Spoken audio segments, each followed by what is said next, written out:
Bonjour et bienvenue. Le message qui va suivre vous est présenté par Impact Centre Chrétien Église de Lille. Nous croyons qu'en l'écoutant, vous serez édifiés, encouragés, transformés et propulsés comme une flèche vers votre destinée en Christ. Nous vous souhaitons une excellente écoute et que Dieu vous bénisse. Nous pouvons nous asseoir dans sa présence.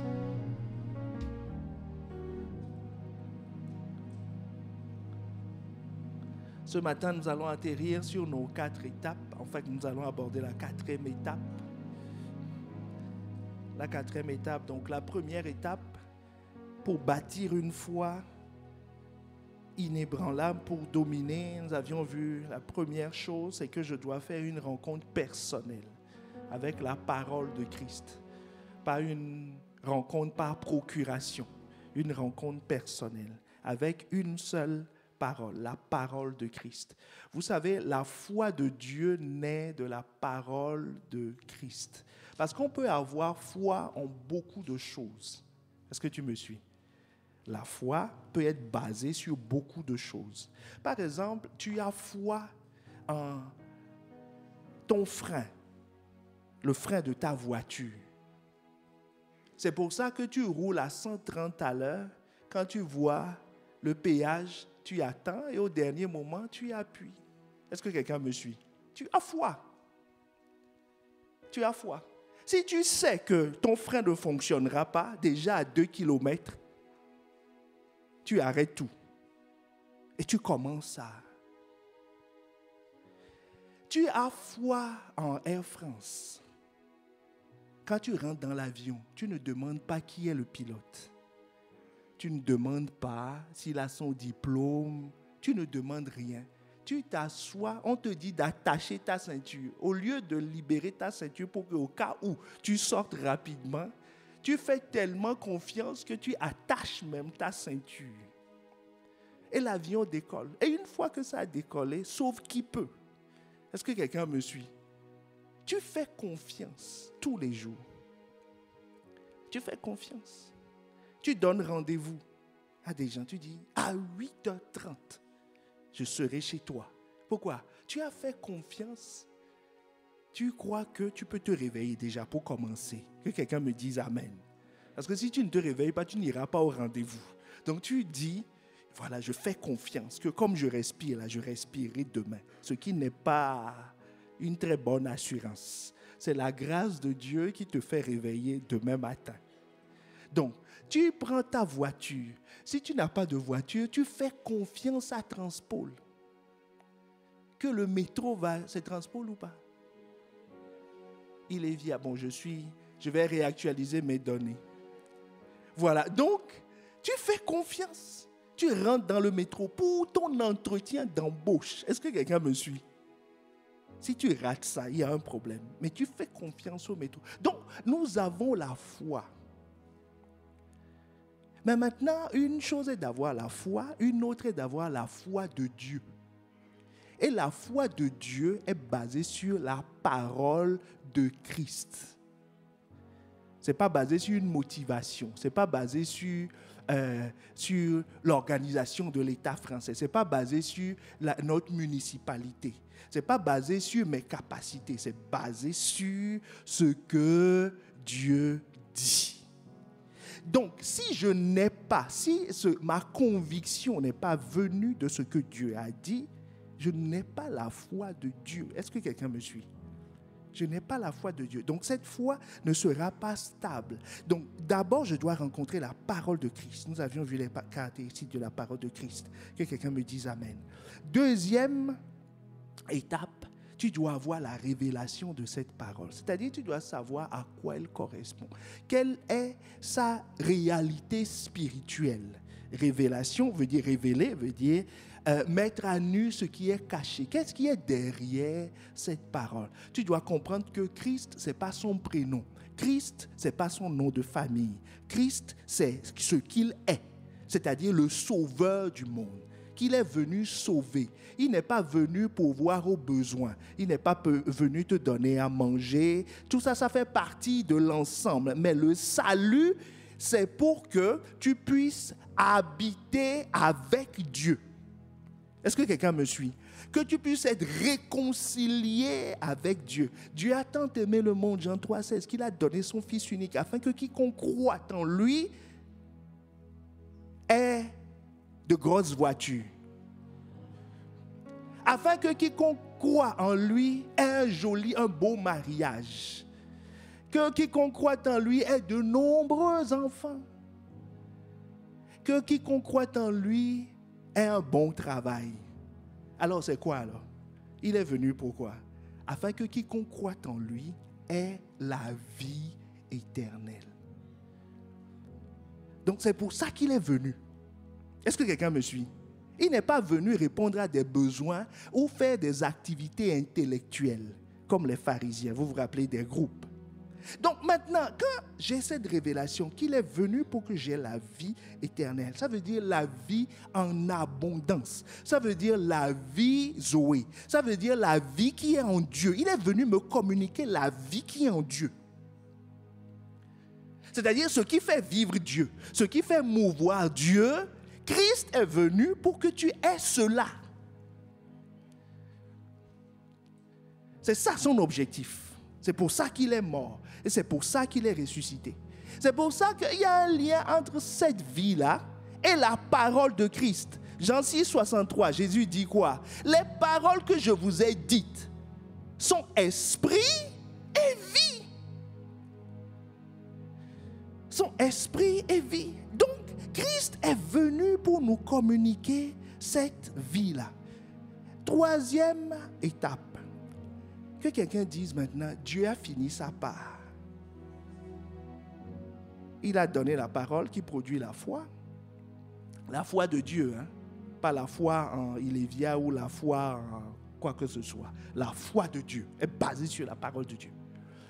Deuxième étape, il t'a révélé. Parce que les choses cachées sont à l'Éternel, les choses révélées sont à nous. C'est lui qui révèle. Maintenant, troisième étape, il dit, il faut que tu te répandes.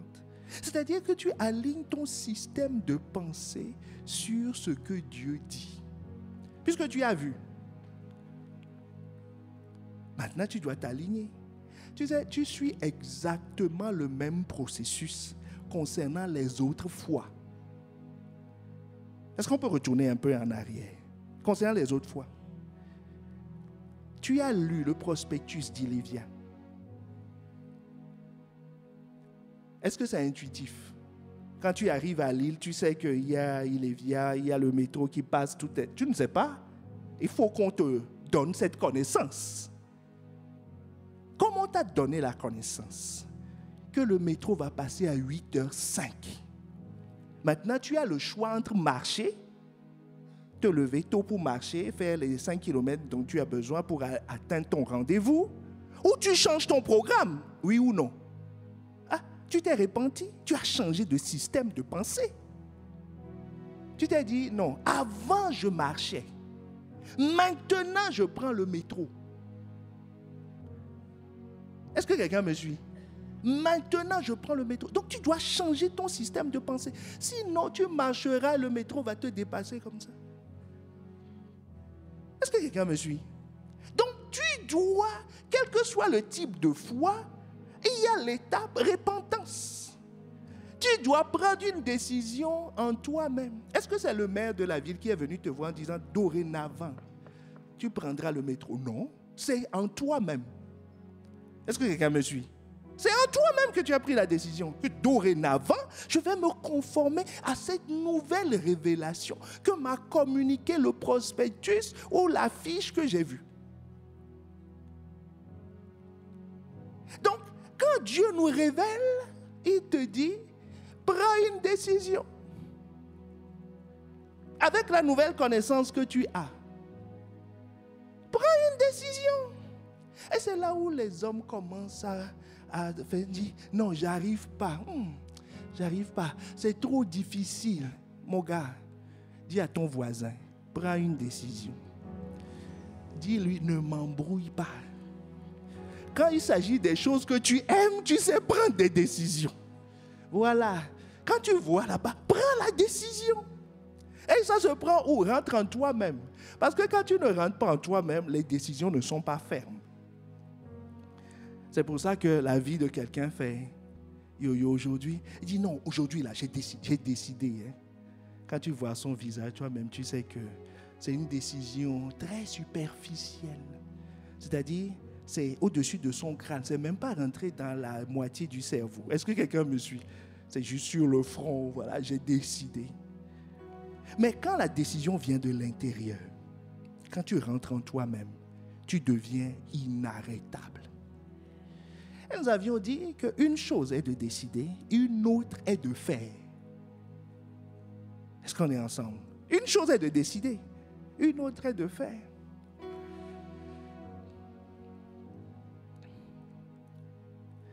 J'ai promis à ma fille que je vais monter un meuble avec elle depuis un moment. J'ai décidé. Mais je ne l'ai pas encore fait. Est-ce que quelqu'un me suit? J'ai décidé. Mais je ne l'ai pas encore fait. Il y a une différence entre prendre une décision et faire. Maintenant, qui nous donne la capacité? C'est Dieu qui nous donne le vouloir et le faire. C'est lui qui... Pour vouloir, c'est que tu as eu la révélation. C'est lui qui t'a donné le vouloir. Et il te dit, est-ce qu'on peut m'afficher le verset? Il te dit, le faire aussi est auprès de moi. C'est pour ça que dimanche dernier, nous n'en avons pas fini. Hein? Nous avons commencé dimanche dernier. Pasteur Yvan nous a enseigné sur l'importance de prier pour la volonté de Dieu, pour que l'amour de Dieu inonde nos cœurs. Si ta décision, tu dois la soumettre à Dieu. Tu dois supplier, demander à Dieu, Seigneur, aide-moi, donne-moi de faire aussi. Merci pour le vouloir. Rendre grâce pour le vouloir. Dis, Seigneur, merci de m'avoir donné la possibilité, le don de la repentance. C'est ça le vouloir. Tu as la capacité de choisir. Si tu n'as pas de choix, alors tu ne peux pas choisir. Il faut avoir au moins 2 éléments pour choisir. Il faut avoir une connaissance pour choisir. Donc, quand Dieu vient, Dieu te donne cette capacité de choisir. Mais c'est aussi lui qui donne le faire. C'est pour ça que nous avons demandé la dernière fois, Seigneur, donne-nous. C'est pour ça que nous prions. C'est pour ça que tu dois prier tous les jours. Pour que tes vœux ne restent pas des vœux pieux. Est-ce que quelqu'un me suit? Mais maintenant, c'était la 3e étape qui dépend de toi. Donc 2 étapes qui dépendent de Dieu. Il te révèle la parole de Christ. Il te donne la révélation. Dans la révélation, ça veut dire qu'il te donne indirectement le don de repentance. Est-ce qu'on est ensemble? Maintenant, il a fini sa part. Et le diable aussi, Dieu aussi, tout le monde attend. On dit, mon gars, qu'est-ce que tu fais? Maintenant, on t'a révélé. Le diable aussi révèle, hein, puisque Jésus dit, la chair et le sang parlent. Donc, voilà, on te dit, on a révélé. On t'a révélé. Qu'est-ce que tu fais maintenant?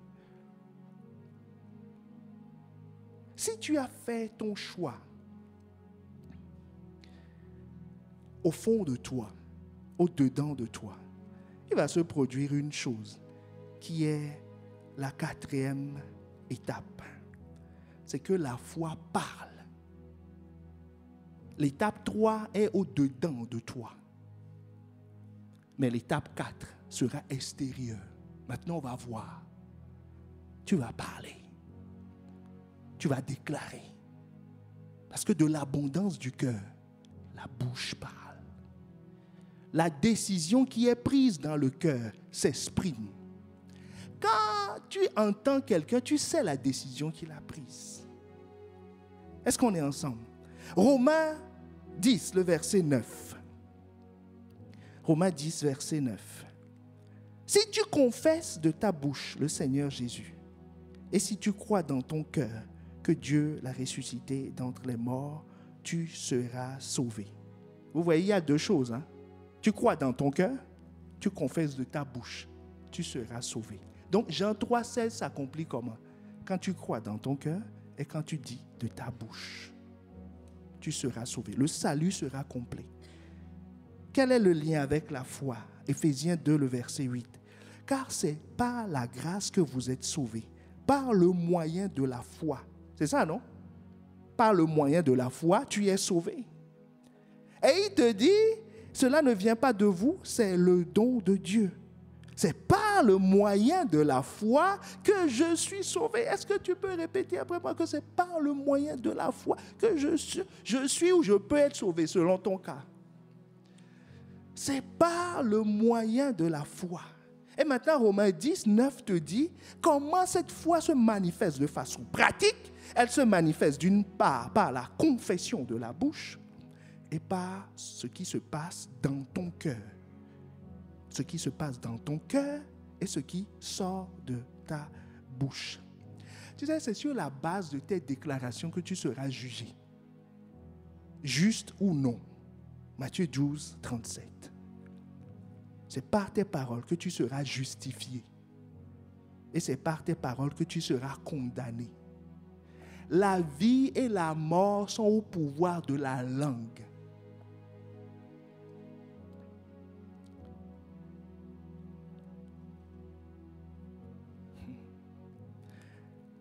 Pour revenir à notre modèle que nous étudions, nous avons deux modèles. Dans le Nouveau Testament, nous étudions la foi de Pierre et dans l'Ancien Testament, qui est l'original de la foi, c'est la foi d'Abraham, n'est-ce pas? C'est le père de la foi. Mais nous avons commencé par le Nouveau Testament. Mais aujourd'hui, nous allons visiter le père de la foi.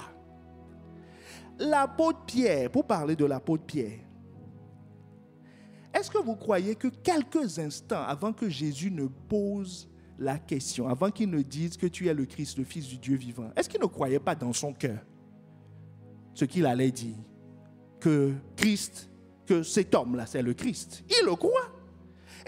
Il dit Jésus, c'est pour ça que nous ne te quittons pas, Jean 6, 63. Il dit, à qui irions-nous? À qui irions-nous? Donc s'il est là avec lui, c'est à cause de ce qu'il croit dans son cœur. Mais l'histoire racontée par Matthieu, Matthieu 16, le verset 15 à 17, on peut mettre le verset 18 aussi.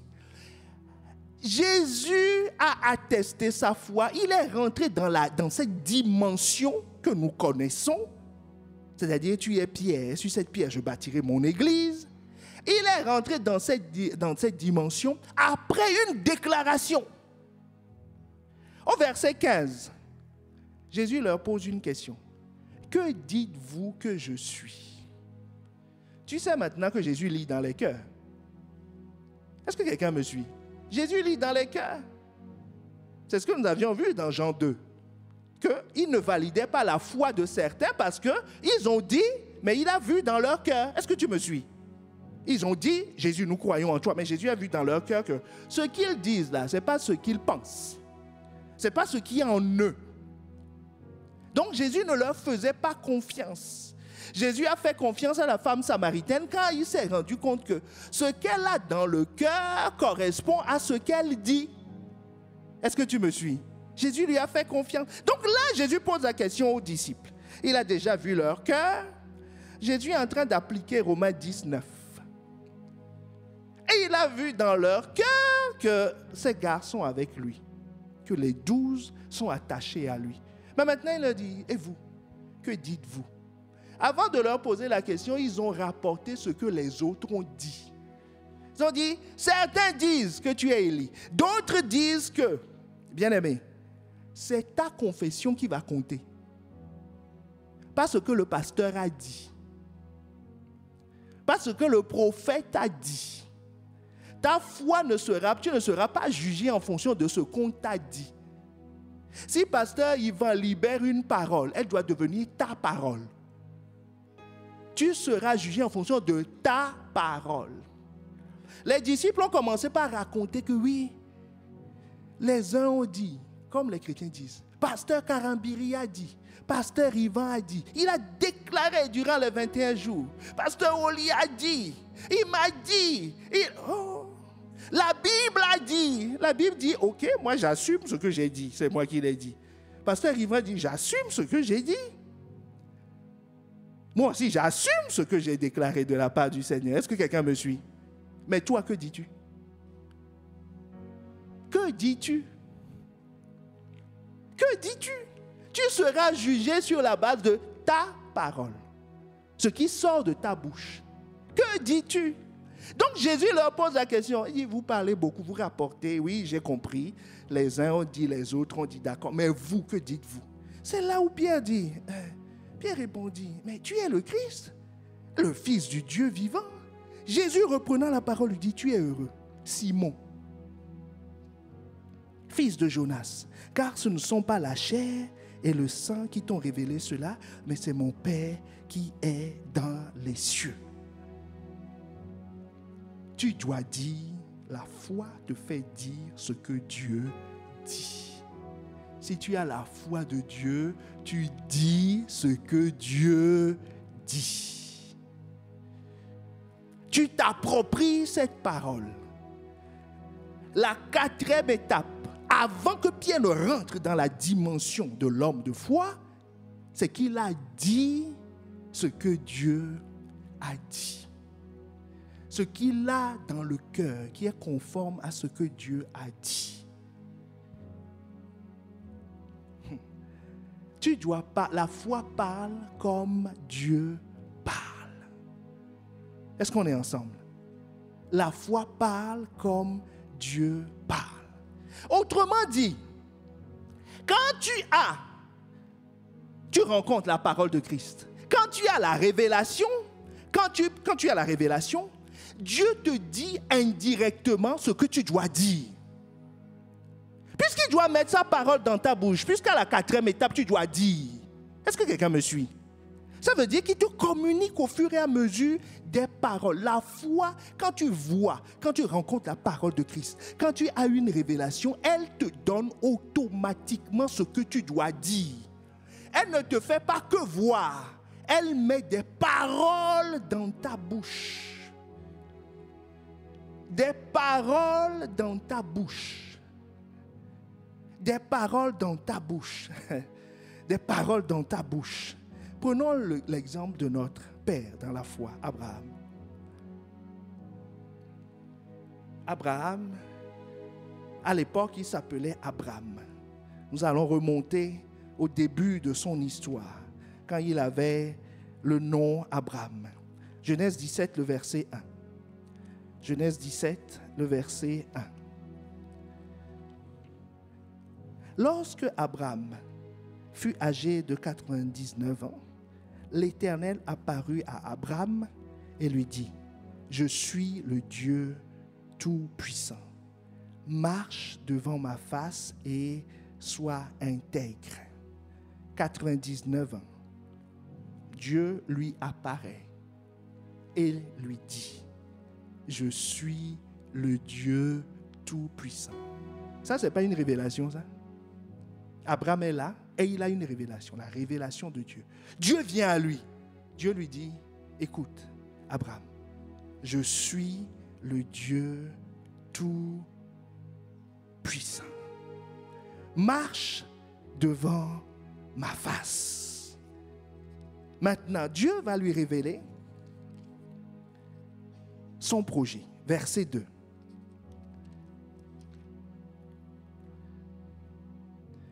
J'établirai mon alliance avec toi. Je te multiplierai à l'infini. Abraham tomba sur sa face et Dieu lui parla en disant, voici mon alliance que je fais avec toi. Tu deviendras père d'une multitude. Écoute bien l'histoire. On avait dit, Deutéronome 29, 29, les choses cachées sont à l'Éternel, les choses révélées sont à nous. Dieu vient se révéler. Vous voyez, il a bien fait de lui dire, je suis le Dieu Tout-Puissant. Parce qu'il se révèle à quelqu'un de 99 ans. Hein? Tu vois la scène, 99 ans. Pour lui dire, mon gars, je te multiplierai. Autrement dit, à 99 ans, tu vas avoir des enfants. Abraham s'est regardé et a pensé à Sarah. Il dit, heureusement que tu as dit dès le départ que tu es le Dieu Tout-Puissant. Parce que là, dans ce que tu dis là, il faudra beaucoup de puissance pour amener à manifestation ton projet. Est-ce que quelqu'un me suit? Donc Dieu se révèle à lui comme le Tout-Puissant. Et il lui dit, voilà sous quel angle tu vas m'expérimenter. La face que je vais te révéler, c'est que je te multiplierai. Est-ce que tu me suis? Dieu dit, je te multiplierai. Ce que tu vas voir de moi, ce que tu vas expérimenter de moi, c'est la multiplication. Est-ce qu'on est ensemble? Dieu se révèle comme ça, à lui. Maintenant, Dieu lui dit, Abraham, la Bible nous dit, Abraham tomba sur sa face et Dieu commença à lui parler. Donc, il explicite son alliance. Il dit, l'alliance, c'est que toi, les choses révélées sont à nous. Toi, ce que tu as vu, c'est que je suis le Dieu qui multiplie. Donc, toi, tu deviendras père. Est-ce que quelqu'un me suit? Ce que tu vois, c'est ce que tu vas avoir. Ce qu'il te révèle, c'est ce que tu es capable de saisir. Donc, il se révèle à lui comme le multiplicateur. Autrement dit, Abraham devient automatiquement un père. Quelqu'un qui a le potentiel de se multiplier. Mais Dieu, pour le rassurer, lui a dit, je suis puissant aussi, pour amener à manifestation ce projet.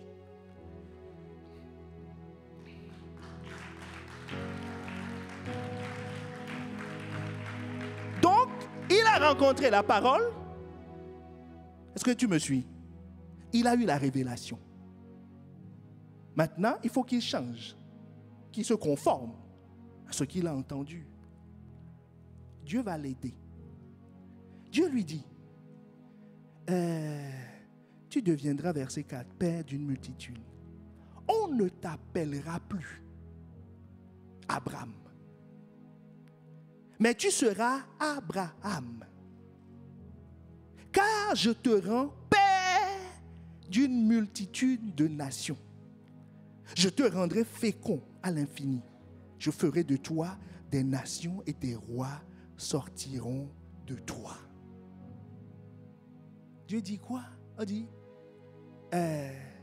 car je te rendrai, car. Que quelqu'un dise car. Donc le car est lié à quelque chose, non?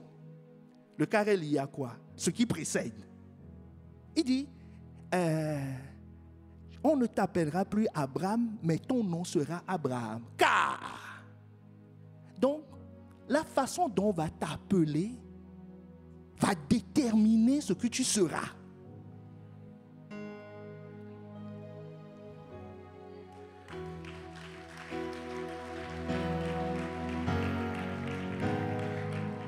Dieu dit, pour amener à manifestation mon plan, il dit, je suis puissant. Rassure-toi, moi je suis puissant. Toi, tu as 99 ans. J'ai vérifié. Ta femme est stérile, je le sais. Elle n'est pas stérile à cause de l'âge, depuis toujours. Est-ce que quelqu'un me suit? Depuis toujours. Dieu dit, je connais tous ces fondamentaux. Mais pour amener à manifestation mon plan, il faut qu'on change ton nom. Qu'on change ton nom. Bien-aimé, un nom, ça se prononce, n'est-ce pas? Et il faut qu'on change ce qui sort de ta bouche.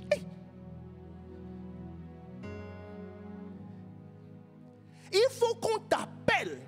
Il faut que tu appelles les choses par le nom que moi je leur donne. À 99 ans, avec une femme de 75 ans passée stérile, le monde appelle ça les autres fois. Est-ce que tu me suis?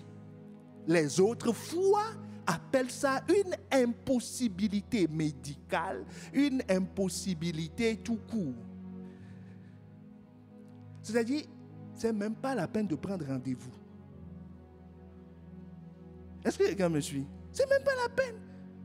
Tu imagines le cabinet du gynécologue. Quelqu'un vient comme ça. On dit,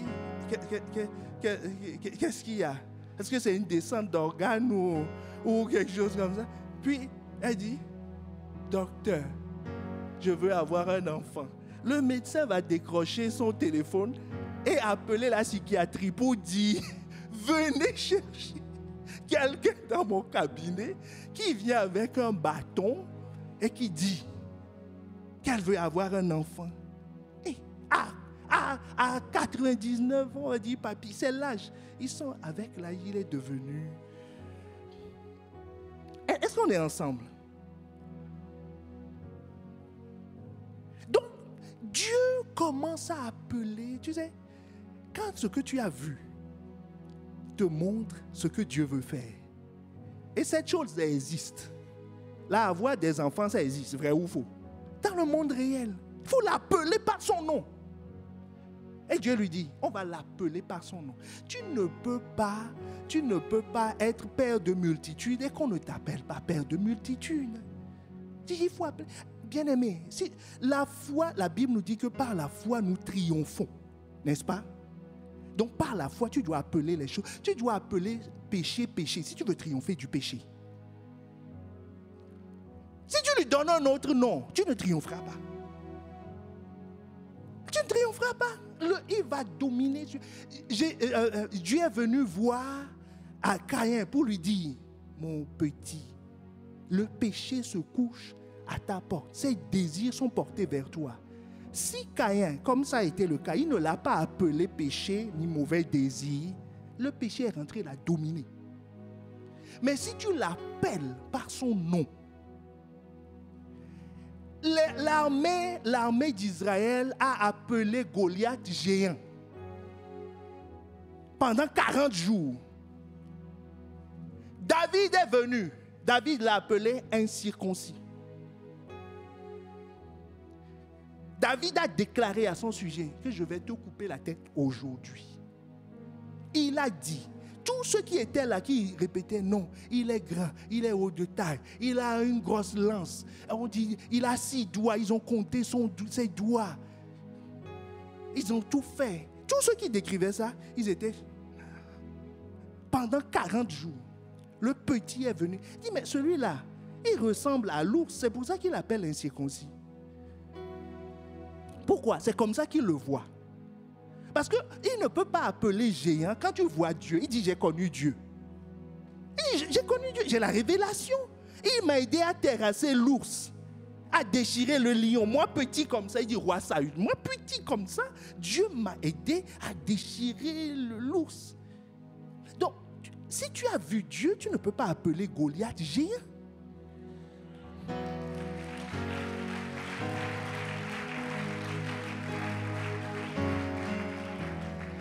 Abraham a vu Dieu, le Tout-Puissant. Vous voyez, quand Dieu lui dit que je te multiplierai, il s'est prosterné. Parce que quand tu as vu le Dieu puissant, c'est possible. Il en était tellement conscient le jour où ce Dieu-là lui a dit de sacrifier son fils, son unique. Il n'a pas hésité. Puisqu'il a vu Dieu, il sait que Dieu a pu faire sortir un enfant d'une femme ménopausée, très âgée et qui a toujours été stérile. Donc, c'est quoi le problème? Il l'a appelé par son nom. Est-ce que tu appelles? Tu dis j'ai la foi, j'ai la foi, j'ai la foi. Mais est-ce que ce que la foi dit, est-ce que tu le dis? Est-ce que tu appelles les circonstances par leur nom? Est-ce que tu appelles le diable celui qui a été vaincu? Ou tu dis celui qui est fort, celui qui fait peur? Est-ce que tu l'appelles ennemi? Quand le serpent est venu voir Ève,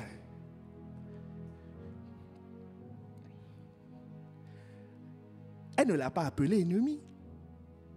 Sinon, tu vas recevoir l'ennemi chez toi, causer avec l'ennemi, écouter les conseils de l'ennemi, faire le tour du jardin avec l'ennemi et dire que l'ennemi te dise non, ce fruit n'est pas mal quand même. Il te dit, est-ce que Dieu a-t-il réellement dit? Mais qui es-tu pour me parler? Est-ce que quelqu'un me suit? Qui es-tu pour me parler? Elle ne l'a pas appelé par son nom. Elle l'a reçu au salon, lui a servi l'apéro. Ils étaient ensemble. Il a discuté avec lui. Comme quelqu'un n'appelle pas le diable ennemi. Il appelle ami. Ou il appelle neutre. Il dit c'est la Suisse. La Bible lui donne un nom. Est-ce que quelqu'un me suit? Il a un nom.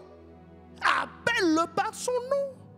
Abraham s'appelle père de multitudes. Il dit, c'est mon nom. C'est mon nom. Dieu a changé son nom. Dieu l'a appelé. Donc Dieu a appelé sa situation quoi? Dieu a appelé son impossibilité physiologique, naturelle, possibilité. Dieu dit c'est possible. Il dit je suis au courant de tes 99 ans, mais je dis que c'est possible. Donc maintenant, Abraham, il change de nom à 99 ans. Tu te pointes à l'état civil. Ça, c'est encore une autre anomalie. Donc, 75 ans chez le gynéco pour avoir un enfant. Maintenant, le vieux papa à 99 ans qui va à l'état civil. Qui débarque. On dit, c'est quoi? Il dit, je vais changer de nom. L'agent dit, pour t'appeler comment? Il dit, père de multitudes. Est-ce que quelqu'un voit la scène? À supposer que le gynéco et l'agent se connaissent.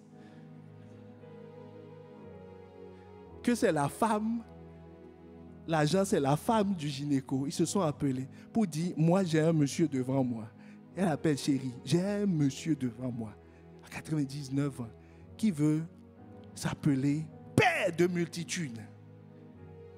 Son mari lui répond, ah, toi aussi. Moi, j'ai sa femme ici.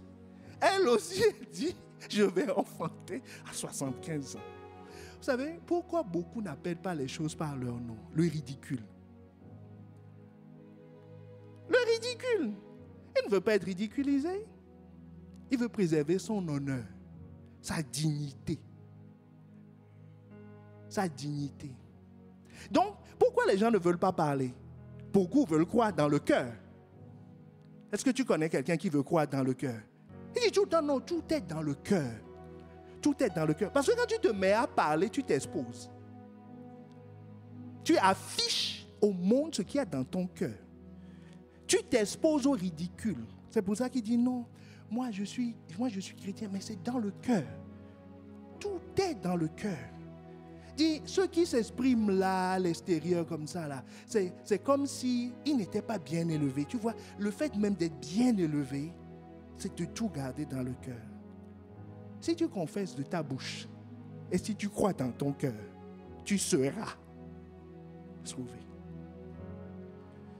La vie et la mort ne sont pas au pouvoir de ton cœur, sont au pouvoir de ta...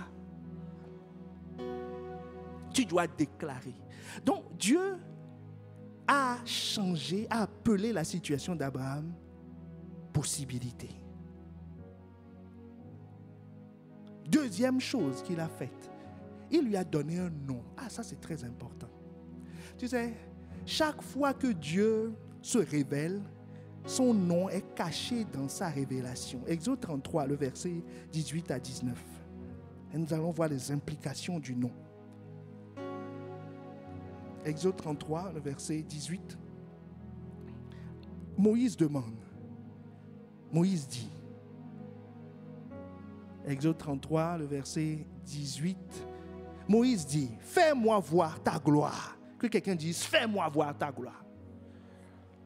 On le chante souvent. Seigneur, fais-moi voir ta gloire. Hey. Maintenant, voilà la réponse de Dieu. Dieu lui dit, l'Éternel répondit, verset 19. Je ferai passer devant toi toute ma bonté, mes œuvres. Je te révélerai mon cœur. Et je ferai quoi? Je proclamerai devant toi le nom de l'Éternel. Je proclamerai devant toi. C'est-à-dire, je vais te faire voir, mais aussi tu vas m'entendre. Je vais proclamer mon nom. Je vais dire qui je suis. Est-ce que quelqu'un me suit? Donc, chaque fois que tu expérimentes la gloire de Dieu, tu vas voir et tu vas entendre. Parce que pour parler, il faut avoir entendu, n'est-ce pas? Tu vas entendre qui est Dieu. C'est pour ça que Dieu est venu à parler à Abraham et lui a dit, je suis le Dieu Tout-Puissant. Quand il a vu Moïse, il s'est présenté à lui, il a dit, je suis celui qui suit. Je suis celui qui est suffisant. Je suis. Et qu'est-ce qu'il a dit à Moïse? Il a dit, quand tu iras, quand on te demandera qui t'a envoyé, ne va pas dire autre chose. Ne va pas dire que j'ai vu un buisson ardent qui ne brûlait pas.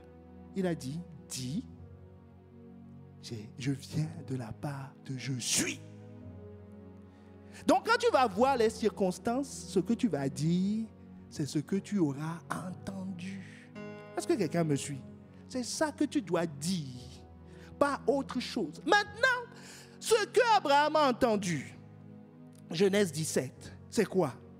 Il a entendu qu'il est père de multitudes, n'est-ce pas? Mais Dieu n'a pas rajouté ça à son prénom, à son prénom qui n'est pas usuel. Certains d'entre nous qui avons 3 ou 4 prénoms, comme c'est le cas pour quelqu'un qui aussi a plusieurs prénoms ici, voilà. Qui a plusieurs prénoms. Donc, dans tous tes prénoms, tu as un prénom principal par lequel on t'appelle tous les jours. Donc, tu vois, Dieu ne change pas le prénom que personne ne connaît là. Est-ce que tu me suis? Dieu ne change pas ça. On l'appelait Abraham. Ce n'est pas Abraham, Alphonse, quelque chose. Ce n'est pas Alphonse qui a été changé, c'est Abraham. Son prénom usuel. Ton prénom sert à quoi? Ça veut dire que avec ça, on va l'appeler tous les jours. Tu vois comment Dieu veut que tu parles, comment la foi fait parler. Tous les jours, tous les jours, tous les jours. Ça va déterminer toutes ces relations. Parce que quand on va l'appeler à l'école, on va l'appeler comment? Abraham maintenant. Quand le prof va l'appeler, Abraham. Partout où il passe, Abraham. Toutes ces relations avec l'administration, Abraham. En fait, ce nom lui vient d'où? De ce que Dieu lui a dit. Donc, la foi maintenant, ce que dit la foi, va rentrer dans tous les aspects de sa vie. Tous les aspects de sa vie. Tous les aspects. Il se lève le matin, Abraham. Sa chérie, Saraï, elle aussi, on a changé son nom.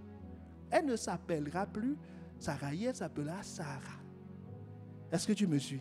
Donc, quand elle aussi, elle se lève le matin, quand elle dit chérie, Abraham, chérie, père de multitudes.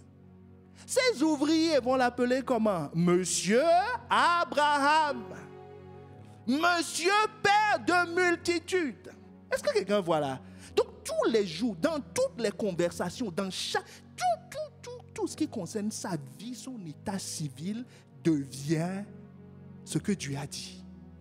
Donc, Dieu est en train de dire, la foi ne doit pas proclamer les choses le dimanche, ne doit pas proclamer après ADG, ne doit pas proclamer seulement après les 21 jours, c'est-à-dire le 22e, le 23e jour. Parce que ton nom, c'est 365 jours par an, sur 365. S'il y avait 367 jours, ce serait 367 jours. Ça veut dire que ce nom-là, ce que Dieu dit, tu dois le dire jour et nuit. Est-ce que quand tu dors, tu changes de prénom?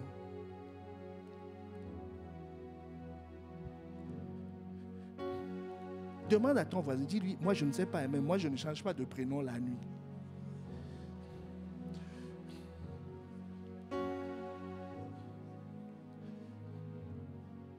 Donc il vient de lui affecter une chose, un changement permanent.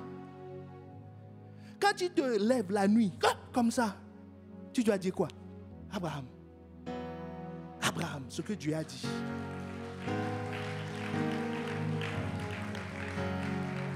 Est-ce que ça dépend des circonstances? Non. Quand tu es fauché, tu n'es plus Abraham. Non. Il est Abraham.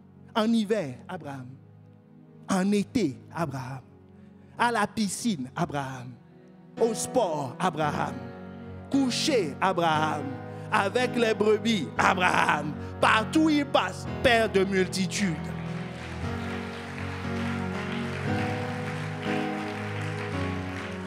Ceux qui l'aiment, Abraham. Ceux qui ne l'aiment pas, Abraham. Ça ne peut pas changer. Ça ne peut pas changer. L'État le reconnaît comme quoi? Père de multitudes.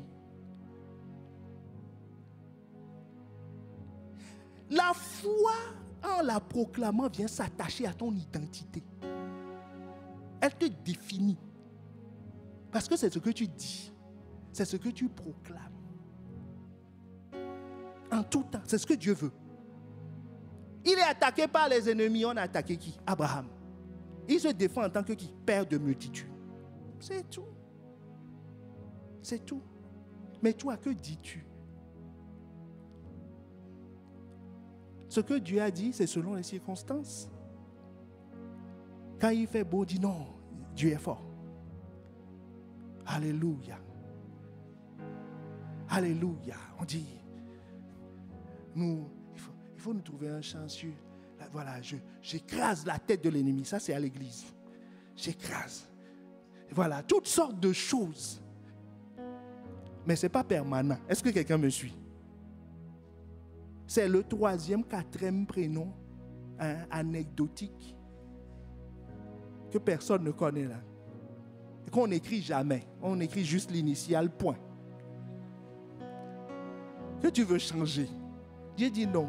C'est ton prénom usuel. C'est son prénom usuel qui a été changé.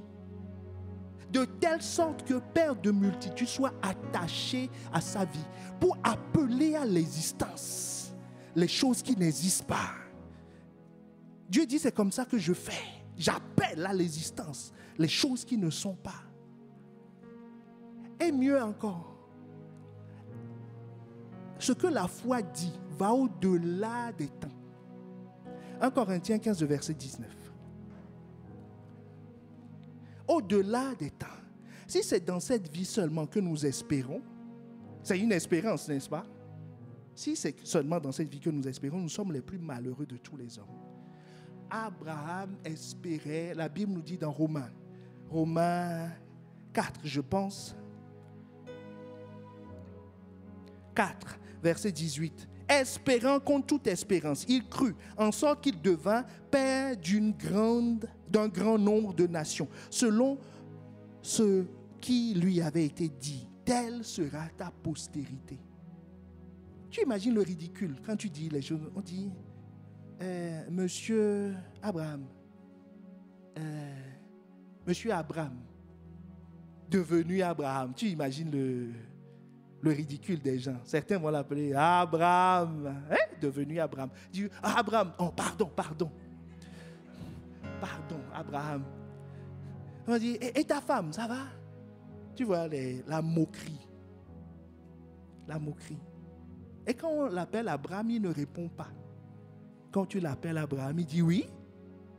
Oui. Oui. Est-ce que quelqu'un me suit? Oui. Donc Dieu veut que tu dis, Dieu veut que cette parole-là, le point est lequel? Ce que la foi dit, qui est contenu dans la parole de Christ, tu dois répéter cette parole à longueur de journée, jour et nuit, circonstances favorables ou non, opposition ou pas, que les gens croient, que les gens ne croient pas. Est-ce que quelqu'un me suit? Que ceux qui sont autour croient, ils ne croient pas, c'est ton nom. Si tu t'appelles Bernard et quelqu'un dit que non, tu ne peux pas être Bernard, est-ce que tu vas discuter ça? Je suis père de multitudes. Que tu crois ou que tu ne crois pas, ça ne t'est pas destiné, ça m'est destiné à moi.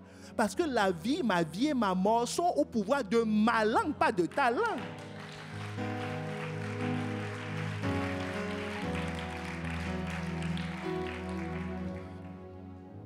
C'est ce que Dieu a dit à Josué. Josué 1,8. Il dit, tu as peur, n'est-ce pas? Tu veux dominer. Il dit, oh, écoute, que ce livre de la loi ne s'éloigne point de ta bouche. Médite le jour et nuit pour agir fidèlement selon ce qui est écrit.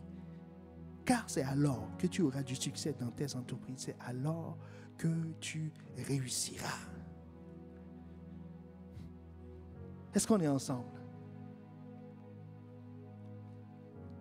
C'est ça, parler. Ce que la foi dit. Parler comme Dieu. C'est tout le jour, toute la journée, toute la nuit, quelles que soient les circonstances, favorables ou non, opposition ou pas opposition. Vous voyez, quand on est rentré au fond de soi-même, c'est ce qui arrive. C'est ce qui est arrivé au fils prodigue. Il a dit, il est rentré en lui-même. Il a décidé, n'est-ce pas? Il a dit, j'irai. Et je ferai quoi? Je dirai à mon Père. Je dirai. Je dois dire quelque chose. S'il a pris la résolution dans son cœur, il arrive à la maison. On dit, tu veux quoi? Il dit, on dit, mon gars, parle. Est-ce que quelqu'un me suit? Parle. Que dis-tu? Je dirai. Comment parler maintenant comme parler la parole de foi? Comment utiliser cet outil en pratique? Est-ce que quelqu'un veut savoir?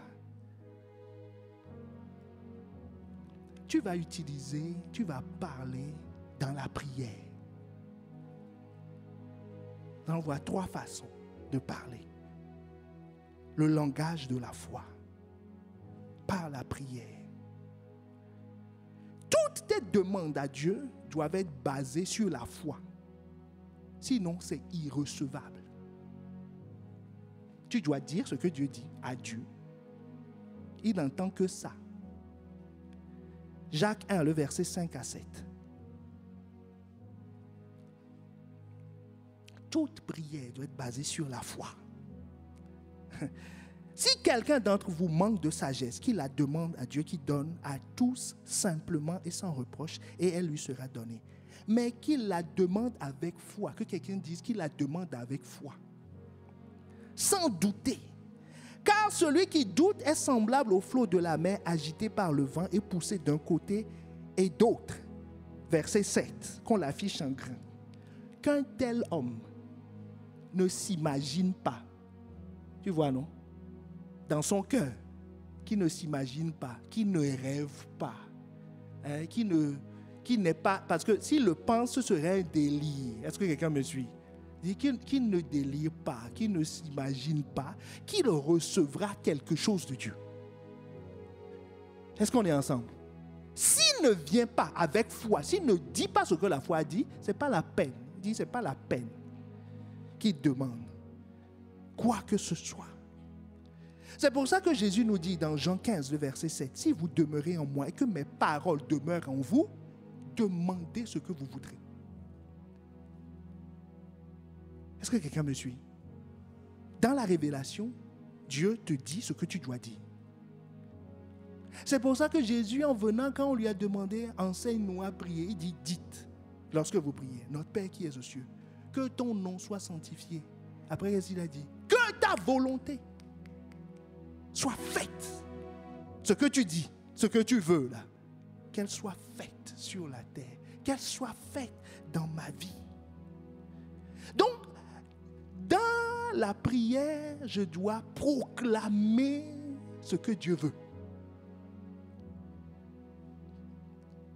Je dois lui proclamer ça. Je dois dire, Abraham a commencé à dire ce jour, tous les jours, Père de multitude. Quand on l'appelle Père de multitude, il dit Amen. Il se rappelle de la rencontre avec Dieu. Il dit Amen au Dieu Tout-Puissant. À celui qui est capable de manifester Père de multitude chez un monsieur de 99 ans. Est-ce que quelqu'un me suit? Ça devient son quotidien. Il prie continuellement avec ça. Il dit que en acceptant qu'on l'appelle Père de multitude, il est en train de dire quoi? Que ta volonté soit faite. Oh, je n'entends pas ton amen.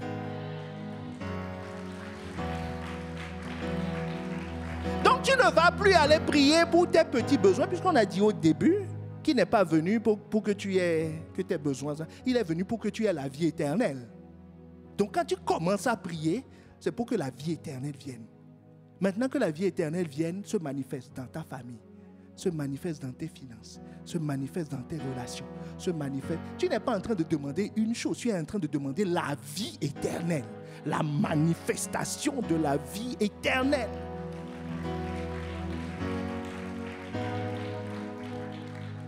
La deuxième chose pour laquelle, le deuxième moyen par lequel tu dois utiliser le langage de la foi, c'est que le langage de la foi, tu en as besoin parce que ça te donne de l'espérance. Et bien aimé, il ne faut pas négliger l'espérance. Hébreux 11, le verset 1. L'espérance est intimement liée à la foi. Qu'est-ce que la foi? C'est une ferme confiance dans la réalisation de quoi? De ce qu'on espère. De ce qu'on espère. La foi, c'est une ferme confiance dans ce qu'on espère. Tu espères. Abraham espère qu'il aura un enfant. Tu comprends pourquoi Romains 4 nous dit qu'il a espéré contre toute attente. Espérant contre toute attente. Chaque fois qu'il prononçait ce que la foi dit, il espérait. Se dit, je vais devenir père de multitudes. Les gens se moquent de lui. Il dit non, je vais devenir père de multitudes. Ce n'est pas ses besoins, ce n'est pas ses envies, c'est Dieu qui lui a dit.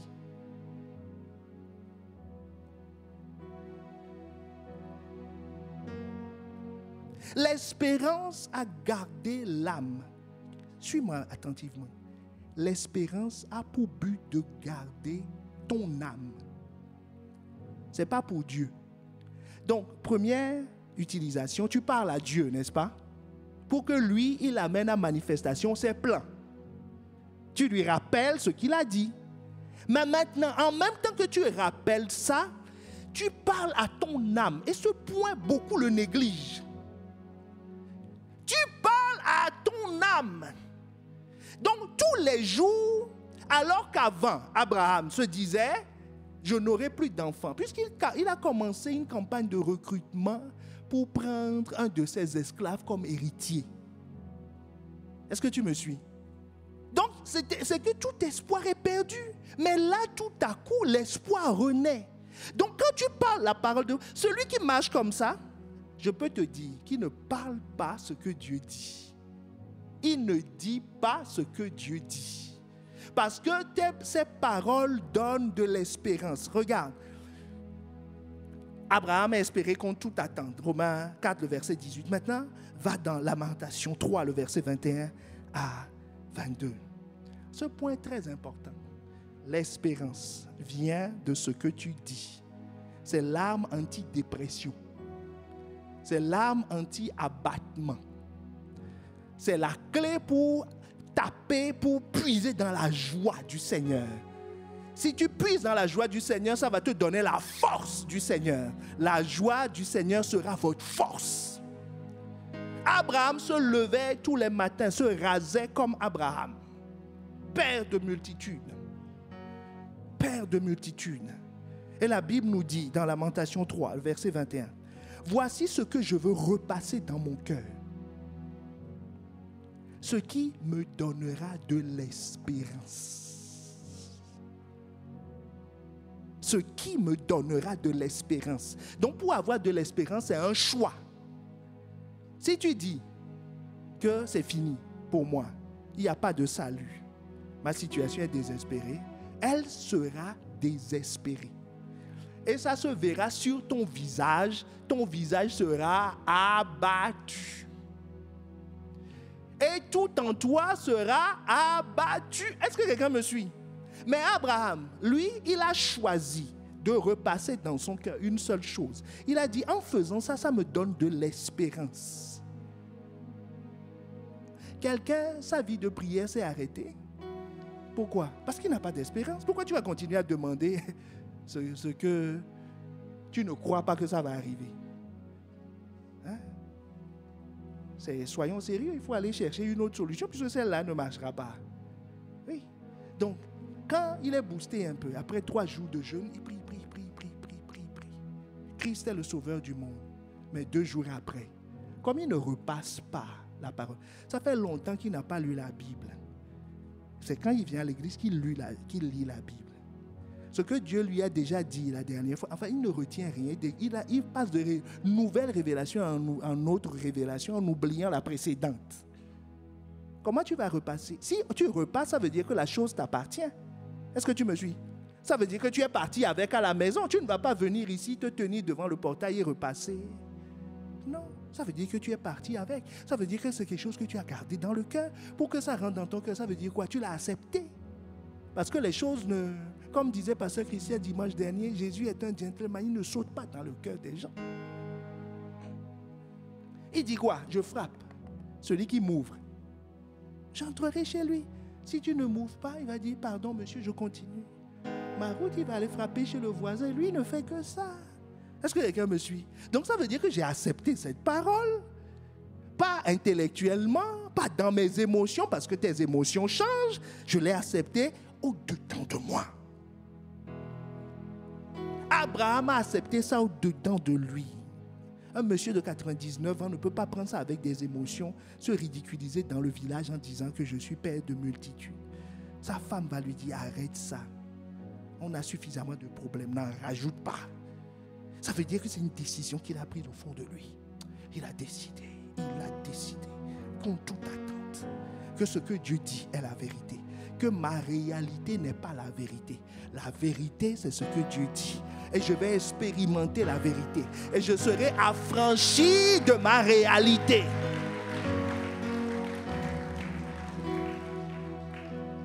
Dis, voilà ce qui me donnera de l'espérance. Verset 22. Les bontés de l'Éternel ne sont pas épuisées. Ses compassions ne sont pas à leur terme. Le livre s'appelle Lamentation de Jérémie. C'est quelqu'un qui se lamentait. Est-ce que tu vois, non? Qui dit, j'ai compris l'astuce pour arrêter de me lamenter, pour arrêter de m'apitoyer sur mon sort, pour arrêter de marcher comme ça tout le temps. Quand on le voit, c'est comme il y a quelques jours, je voyais quelqu'un, je voulais lui demander comment ça va. Il y a quelqu'un derrière moi qui m'a dit, surtout pas. Donc j'ai dit, alors, on continue. Parce que si j'ai compris que si je pose cette question, est-ce que quelqu'un me suit? Le livre s'appelle Lamentation de Jérémie. Mais il dit, j'ai compris. J'ai choisi de repasser dans mon cœur pour avoir de l'espérance. La foi est attachée à l'espérance. Hébreux 11:1, on va le réafficher. La foi est attachée à l'espérance. Qu'est-ce que la foi? C'est une ferme assurance de la réalisation de ce qu'on espère. Quand je dis, je parle à Dieu certes, mais je parle surtout à mon âme. Je dis, ça va aller. Tout ira. Je dis à mon âme, je ne suis pas stérile. Je dis à mon âme, il vaut la peine de compter sur Dieu. Je dis à mon âme, je n'aurai pas honte. Je dis à mon âme, j'aurai la vie éternelle. Je dis à mon âme, les circonstances ne déterminent pas mon sort. Parce que mon âme s'agite. Je lui dis, calme-toi. Je dis à mon âme ce que Dieu a dit. Je dis à mon âme qu'il ne suffit pas de croire dans le cœur. Que je ne me base pas seulement sur ce que toi tu penses. Je me base sur ce que Dieu dit. Et je le répète. Et je parle. Et je le répète. Si mon âme me dit, mais tu as vu ça où? J'ai dit, j'ai vu ça dans la révélation. Que toi tu t'appelles âme. C'est en esprit qu'on voit ces choses. Tu ne peux pas voir ces choses. Donc c'est mon esprit qui parle. C'est ton esprit qui dit à ton âme. Ton esprit dit à ton âme, il y a des choses que toi tu ne peux pas comprendre. Parce que toi tu es terrestre. Nous parlons de choses spirituelles. Nous parlons de choses spirituelles. L'espérance protège tes pensées. C'est pour ça que la Bible dit, ça protège tes pensées comme ça. Comment? Comme un casque. 1 Thessaloniciens 5, le verset 8. Un casque. Tu dois avoir un casque. Ne te promène pas la tête non couverte. Tu dois avoir un casque. Mais nous qui sommes du jour, soyons sobres, ayant revêtu la cuirasse de la foi et de la charité, et ayant pour casque l'espérance du salut.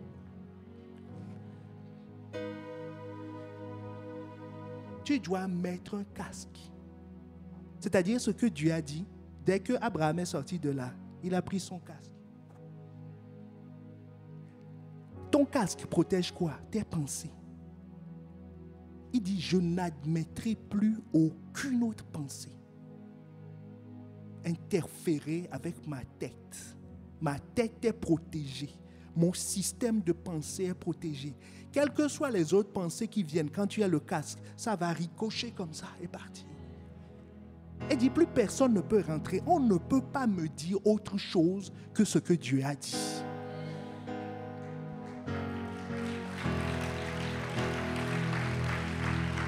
Dieu a dit que je suis plus que vainqueur. Je suis plus que vainqueur. Par Christ qui me fortifie. Est-ce que je suis tombé? Oui, c'est pas grave. Mais même à terre, je dis, je suis plus que vainqueur. Et je ne dis pas autre chose. J'ai pas d'argent, c'est pas un problème. Il a dit, l'Éternel est mon berger, je ne manquerai de rien. Il n'a pas dit, l'Éternel est mon berger, j'aurai beaucoup d'argent. On a dit, tu ne manqueras de rien. Donc tu dis argent, toi tu peux partir. C'est de rien dont on a parlé. Et c'est de rien que j'attends. Il dit, je ne manquerai pas. Je ne manquerai pas de relations. Je ne manquerai pas d'opportunités. Je ne manquerai pas de voix. Je ne manquerai pas de berger. Je ne manquerai pas de vie. Pourquoi? C'est ce que Dieu dit. Ton âme va te dire, mais est-ce que ça fait longtemps que ça durait? Tu dis, mon âme, voici ce que j'ai choisi de repasser dans mon cœur. C'est que ces bontés ne sont pas à leur terme. Est-ce que ces compassions ne sont pas...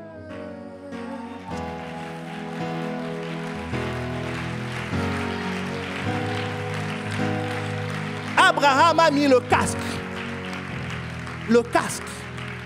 sur la tête. Et le casque est une arme. Éphésiens 6. C'est une arme. Ça fait partie de ton armure. Donc si tu sors sans casque, c'est très dangereux. Très très dangereux. Tu peux tomber et te fracasser la tête pour rien du tout. Puisqu'on t'a déjà dit que tu vas tomber. Donc mets ton casque. Mets ton casque. Le casque de l'espérance en disant quoi? En t'aspergeant de la part.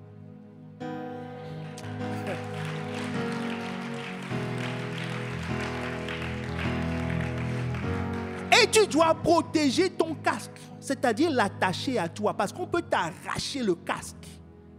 Vous savez, ça ne sert à rien de mettre un beau casque. Ça. Vous avez déjà vu des gens comme ça, non? Ils mettent ça comme une casquette. Non, on a dit casque. Dis à ton voisin, on a dit casque. Pas casquette.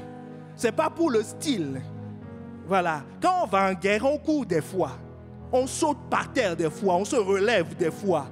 Il y a des souffles des fois. Si tu poses ton casque comme ça, sur la tête, que tu ne l'attaches pas à toi. Est-ce que quelqu'un me suit? Que tu ne l'attaches pas à toi, intimement à ta vie. Au premier souffle, on va t'enlever ton casque. C'est comme si tu n'as jamais rien mis sur la tête. Est-ce que quelqu'un me suit? Et donc, ça veut dire que l'ennemi fera tout pour t'enlever le casque, pour pouvoir t'injecter ses pensées. Regarde comment il fait. Romains 16, le verset 17. Je vous engage instamment. On a dit instamment, avec beaucoup d'insistance. Chers frères, à vous méfier de ceux qui créent des difficultés dans les assemblées. Prenez garde à ceux qui aiment discuter et mettre en doute ce que vous avez appris de Christ.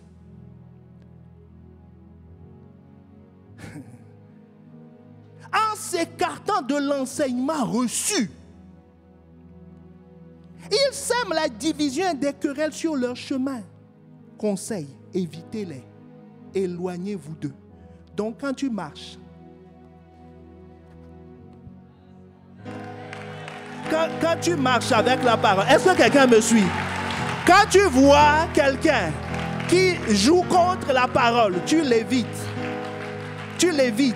Tu l'évites. La Bible dit évite-le. Maintenant, s'il veut s'approcher, éloigne-toi pour protéger ta mémoire. Pour protéger ton système de pensée. Parce que la foi vient de ce qu'on entend. Si tu te mets à entendre ce qu'il ne faut pas, on va te voler ton casque. Donc n'autorise personne. N'autorise personne. Ne va pas lire ce qui n'est pas conforme à ton enseignement. Ce qu'on t'a enseigné, il dit demeure dedans, demeure, demeure, demeure, demeure. Demeure dans la parole prophétique que tu as reçue. Ne t'en écarte pas. Ne dis pas que les circonstances, ne dis pas que non. Celui-là aussi semble dire quelque chose qui est proche. Non, il dit demeure, demeure, protège ton système de pensée. Mets une attache à ton casque, que ça tienne. Même si ça embête ton mascara ou ton rouge à lèvres, ce n'est pas grave. Dis à ton voisin, protège ta foi. En gardant tes oreilles, n'entends pas n'importe quoi. Ne vois pas n'importe quoi. Protège, c'est ton casque. Ton casque. Parce que celui qui contrôle tes pensées va contrôler ta vie. Donc ne laisse pas. Demeure dans les enseignements. Demeure dans l'assemblée. Quiconque veut t'éloigner de l'assemblée, quiconque veut te faire croire que tu n'es pas aimé, que tu éloigne-toi. C'est celui-là qui enlève le casque. Dis-lui, je t'ai vu, enleveur de casque. Enleveur de casque. Si ton attache, va acheter un cadenas, attache-le et jette la clé. Jette la clé. Jette la clé. Dis ce casque-là, ça demeurera sur ma tête jusqu'à...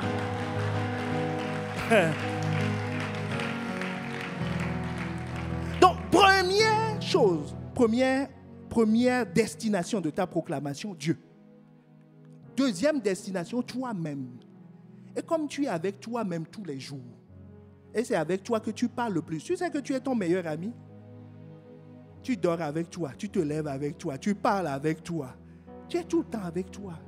Donc, sois une bonne compagnie pour toi-même. Ne te corromps pas. Répète ce que Dieu a dit. Tout le temps, tout le temps, tout le temps. C'est ce qu'Abraham faisait. Il a changé son nom. Quand il se lève, il dit, Monsieur Abraham est debout. Le Père de multitude est debout. La troisième destination. La troisième destination de la foi, de la parole, de la proclamation, c'est les montagnes. Mais il faut bien réussir les deux premières étapes. Les gens sortent tout de suite pour parler à la montagne. Ça, c'est les fils de Séva. Parce que, tu sais, de l'abondance de ton cœur, de ton âme, tu parleras. C'est ton âme qui commande ton corps. Hein? Ce n'est pas ton esprit. Sinon, nous serons tous spirituels. C'est ton âme. Donc, avant de parler, ton cœur doit être saturé. Saturé de cette parole. Tu dois te convaincre toi-même que je suis père de multitudes. Abraham s'est convaincu qu'il est père de multitudes. Il s'est convaincu que ce que Dieu dit, il va le réaliser. Il n'attendait pas que ça vienne de quelqu'un. Il s'était convaincu lui-même avant que sa bouche ne parle. Maintenant, quand tu parles aux circonstances, les circonstances vont t'écouter. Parce que les circonstances voient que tu es un. Tu es un. Esprit, âme et corps. Ton corps est en train de dire ce que ton âme pense. Les gens disent, quand ils sont attaqués, ils disent, au nom de Jésus, au nom de Jésus. Mais ils reculent. Donc ça veut dire que son âme est en train de dire à son corps, reculons. Et en attendant, son âme dit, en attendant, tu peux dire aussi au nom de Jésus. Est-ce que quelqu'un me suit? Mais sinon, concrètement, ce que son âme a décidé, c'est de reculer. Est-ce que tu me suis? Voilà. Devant les circonstances, les gens ont des palpitations. Quand l'élément se produit, il y a des palpitations. Pourquoi? Parce que son cœur n'est pas encore envahi de cette conviction. Tu dois envahir ton cœur de cette conviction. C'est pour ça que Josué 1:8, Dieu a dit à Josué, dit, tu as peur. Pour sortir de la peur, médite. C'est ce que la lamentation de Jérémie dit. Repasse ça dans ton cœur en boucle. Et tu vas voir, ça va tuer ta peur. Il dit en boucle, en non-stop. Ne vois pas les circonstances, reste focalisé sur ce que j'ai dit. Vous voyez Pierre, dès qu'il a vu la vague, il s'est enfoncé. Tant qu'il voyait Jésus, il marchait. Il dit, regarde-moi, regarde ce que je dis, écoute ce que je dis, marche sur ma parole. Ne regarde pas les circonstances, Les fils de Séva, vous lirez à la maison, pour ceux qui ne connaissent pas l'histoire, Acte 19, le verset 13 à 20, ils sont sortis, et c'est des exorcistes. Verset 15, il dit, verset 13, ils disent, je vous en conjure par Jésus que Paul prêche. Tu vois, Jésus dont parle Paul. Donc ça veut dire que nous n'en parlons pas. Tu vois ce qui arrive quand tu parles de la parole prophétique de quelqu'un. Tu vois, non? Quand tu cites le pasteur, mais ce n'est pas toi. Quand tu cites la Bible, mais ça ne vient pas de ton cœur. Il dit, oh, je vous en conjure. D'ailleurs, je ne sais pas si Paul a une fois dit ça à un démon. Je vous en conjure, très cher. C'est quel français ça? Je vous en conjure. À un démon. Donc il dit, je vous en conjure, très cher, par Jésus, que Paul, l'apôtre, tu connais, non? Prêche. Et l'esprit malin lui répondit, je connais Jésus. Verset 15. Je sais qui est Paul, mais vous, qui êtes-vous? Il dit, monsieur, déclinez votre identité. Parce que ça va chauffer ici. Qui êtes-vous? Qui êtes-vous? Verset 16. Et l'homme dans lequel était l'esprit malin s'élança sur eux, se rendit maître de tous deux et les maltraita, de sorte qu'ils s'enfuient de cette maison nus et blessés. Tu vois, quand on parle aux circonstances, sans en être convaincu,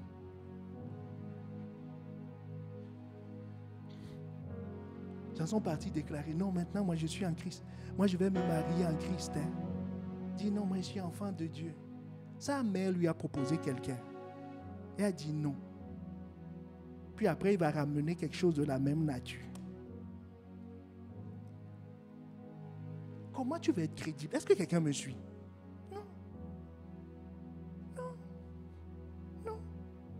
Non. Ça veut dire que finalement, le démon s'est rendu maître de lui, l'a dompté. Parce que ce qu'il dit, ce n'est pas ce qu'il pense. C'est pas ce qui est dans son cœur. Il déclare à toute la terre, je suis enfant de Dieu. Je suis enfant de Dieu. Je ne ferai pas ceci. Je ne ferai pas cela. Il dit dans son couple, je suis enfant de Dieu. Enfant de Dieu. Mais quand il va parler de son mari, il va dire le diable en personne.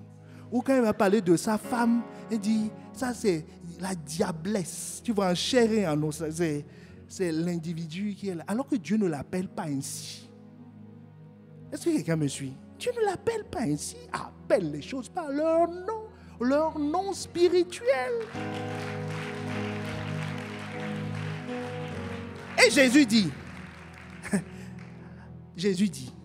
que si tu vas dire ce que Dieu a dit, Matthieu 17, le verset 20, c'est à cause de votre incrédulité, donc votre absence de foi, leur dit Jésus. Je vous le dis en vérité, si vous aviez de la foi comme un grain de sénévé, vous diriez à cette montagne, tu diras à cette circonstance, comme Abraham disait à la stérilité de sa femme, comme Abraham disait à sa propre fatigue physique tous les jours, que moi je suis père de multitudes. Chaque jour, la stérilité bougeait comme ça. Chaque jour, Jésus dit, si tu fais ça, tu dis à cette montagne, transporte-toi d'ici là. Elle se transporterait. Est-ce que quelqu'un me voit? Donc tous les jours, Abraham transportait sa montagne. Chaque fois qu'il proclame, il dit montagne de stérilité, déplace-toi. Déplace-toi. Déplace-toi. Déplace-toi. Déplace-toi.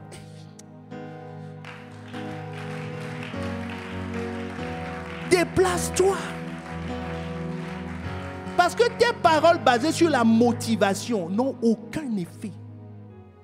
Parce que les circonstances, la montagne reconnaît la voix du Créateur. Elle est en train d'entendre que Dieu a dit, déplace-toi. Elle est en train de se déplacer. Selon la parole qui dit, comme la pluie et la neige descendent des cieux, Ésaïe 55, versets 10 et 11, et n'y retourne pas sans avoir arrosé, fécondé la terre. Tu vois, elle fait tout ça. Hein? Quand Abraham disait père de multitudes, il y a des germes qui rentraient en sa femme. Il y a des germes qui rentraient en lui. Ces choses commençaient à bouger. On dit cette parole arrose. Sa semence a commencé à être arrosée. Et il s'est dit, cycle ou pas cycle, on n'en a pas besoin. Si tu as l'eau et tu as la semence, tu as besoin de quoi encore? Il dit, j'ai pas besoin. Et fait germer les plantes sans avoir donné de la semence au semeur et du pain à celui qui mange. Il y a la provision dedans. Ainsi en est-il de ma parole qui sort de ma bouche. Pas de ta bouche. Elle sort de la bouche de Dieu. Dieu te révèle. Toi, tu ouvres ta bouche. Tu ouvres ton cœur. Elle descend dans ton cœur et ressortira par ta bouche. Ce n'est pas ta parole. Toi, tu n'es qu'un tuyau. Ce n'est pas ta parole. Elle sort de ma bouche. Elle ne retourne point à moi sans effet. Sans avoir exécuté quoi? Ma volonté. Pas ta volonté, ma volonté. Et accompli mes desseins.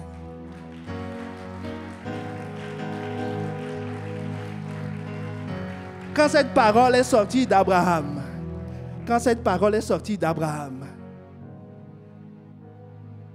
l'impossibilité devient possibilité. La montagne se déplace. Elle se déplace. Elle se déplace. La stérilité dit, je ne peux plus tenir, je ne peux plus tenir. Je ne peux plus tenir. Pourquoi? Parce que cette parole ne reviendra pas. Elle dit, elle ne reviendra pas. Elle demeurera, elle agira, elle fera tout l'effet qui est attendu. Elle ne reviendra pas. La foi de Dieu parle. Lève-toi et parle maintenant.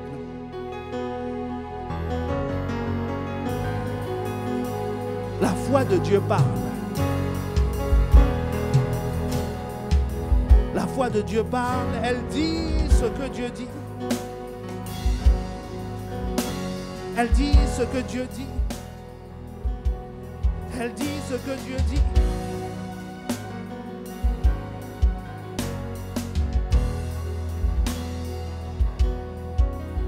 Elle dit ce que Dieu dit.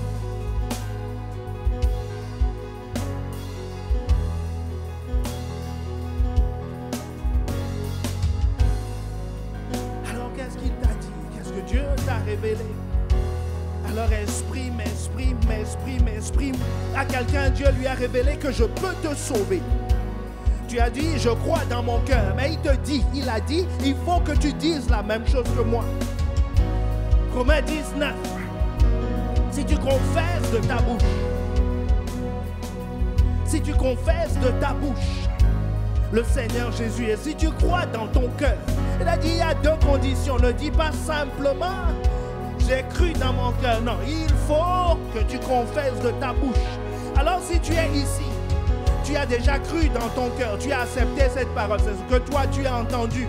Tu as entendu le Sauveur. Il s'est présenté à toi comme le Sauveur. Il s'est présenté à toi comme la solution. Il s'est présenté à toi comme le salut. Et tu as cru dans ton cœur. Alors l'occasion t'est donnée maintenant de confesser. Alors lève la main là où tu es. Ne dis pas j'ai seulement cru, ça fait longtemps que je crois. Et il faut que tu bénéficies pleinement de ton salut. Alors lève la main là où tu es. Lève bien haut la main là où tu es. Lève la main là où tu es. la main là où tu es. Lève la main là où tu es. Hey. Hey. Alors je vais te demander un effort supplémentaire. Sors des rangs. Nous allons prier avec toi. Sors des rangs. Si c'est la première fois que tu veux faire cette prière, sors des rangs. Confesse. Tu as besoin de confesser. Tu as besoin de confesser. Tu as besoin de confesser. Et confesser publiquement. Confesser publiquement. Confesser publiquement. Confesser publiquement. Confesser publiquement. Confesser. Confesser. Nous allons prier avec un deuxième groupe de personnes.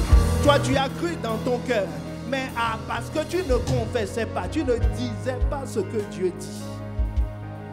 Toi aussi, tu es retourné en arrière parce que tu n'as pas pu être gardé. Tu n'as pas gardé ton système de pensée. Tout à l'heure, prépare-toi. Nous allons prier avec toi. Ceux qui se sont avancés, vous allez répéter après moi et toute l'église avec vous. Oh, Seigneur Jésus, merci de m'avoir parlé, d'avoir mis dans ma bouche ce que je dois dire. Je dois dire une seule chose. Je confesse que tu es le Christ, que tu es le Fils du Dieu vivant, qu'il n'y a pas un autre chemin pour aller au Père que par toi.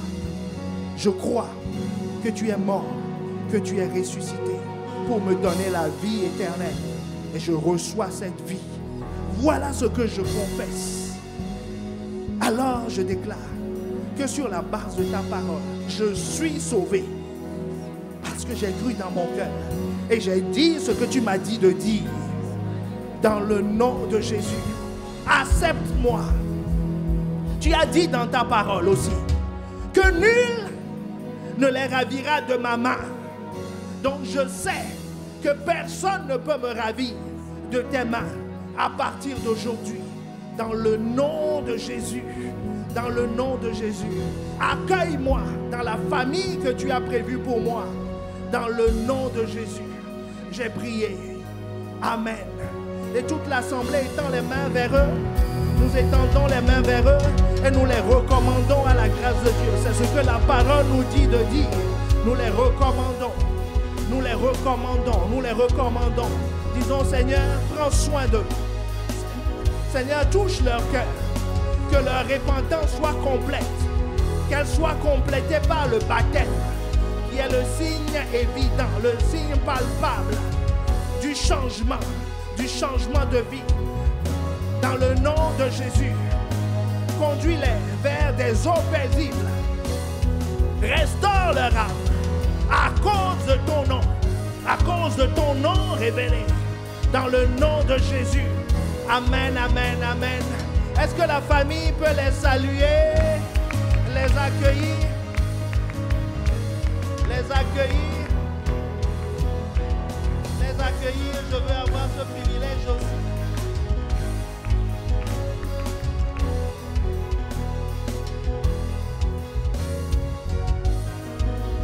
Amen, amen, amen. Maintenant, nous allons faire la deuxième prière. Tous ceux qui ont cru, ont une fois cru, mais ne prononcent pas les paroles de Dieu, n'accumulent pas ces paroles. Lève la main simplement là où tu es. Tu vas rester à ta place, lève la main. Lève la main, lève la main. Et demande à Dieu, remplis mon cœur, remplis mon cœur. Parce que ta parole nous dit de l'abondance du cœur. La bouche parle. De l'abondance du cœur, la bouche parle. Élève la voix là où tu es. Demande-lui, remplis mon cœur, remplis mon cœur, remplis mon cœur, remplis mon cœur. Remplis mon cœur, remplis mon cœur, remplis mon cœur de toi. Remplis mon cœur de toi. Et commence à renoncer aux autres choses auxquelles tu permets de remplir ton cœur. Parce que l'homme bon tire de bonnes choses, du bon trésor de son cœur.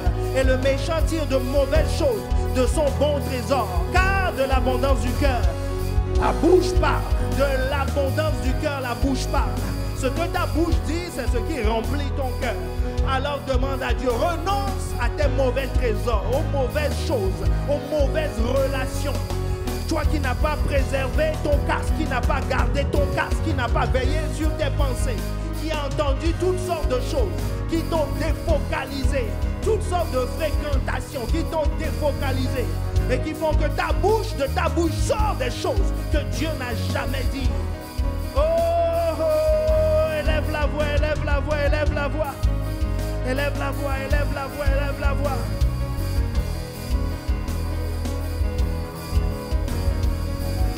Demande maintenant à Dieu, remplis mon cœur, remplis mon cœur, remplis-moi, remplis-moi, remplis-moi, remplis-moi, remplis-moi, remplis ma bouche, remplis ma bouche.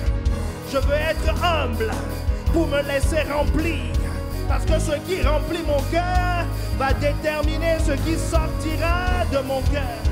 Élève la voix, élève la voix, élève la voix. Élève la voix, demande, demande, demande, demande, demande, demande. Demande, ne regarde pas ton voisin. La vie et la mort sont au pouvoir de ta langue, de ta langue. Et ta langue dit ce qu'il y a dans ton cœur. Donc tu as intérêt à remplir ton cœur de ce que Dieu dit. Élève la voix.